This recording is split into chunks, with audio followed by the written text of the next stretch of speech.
বিরাট structural design পরিবর্তন হয়ে যাচ্ছে। পার্লামেন্টের দুইটা হয়ে যাবে, একটা হয়ে যাবে উচ্চ কক্ষ, একটা হয়ে যাবে নিম্ন কক্ষ। উচ্চ কক্ষ গঠিত হবে, নিম্ন কক্ষের নির্বাচনে যে পার্সেন্টেজ হবে এই পার্সেন্টেজ অনুযায়ী উচ্চ কক্ষ গঠিত হবে।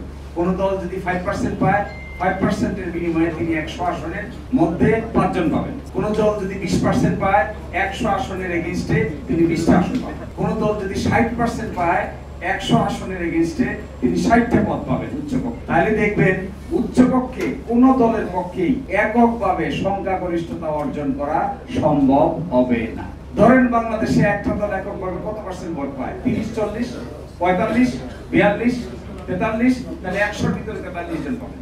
এর মানে কি দাঁড়াচ্ছে? এটার নাম হবে সিনেট। এখানে প্রস্তাব করেছে এটার নাম হবে সিনেট।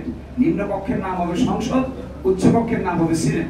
তাহলে নিম্ন কক্ষে একটা বিষয় পাস হয়ে যাওয়ার পরে উচ্চ কক্ষের একজন স্পিকার, ডেপুটি স্পিকার আছে, নিম্ন কক্ষের আরেকজন স্পিকার, ডেপুটি স্পিকার। ওই ডেপুটি স্পিকার উচ্চ কক্ষের জন হবে বিরোধী দল থেকে, নিম্ন কক্ষের ডেপুটি স্পিকার হবে বিরোধী দল থেকে। আর্টিকেল 70-এর ব্যাপারে বলছে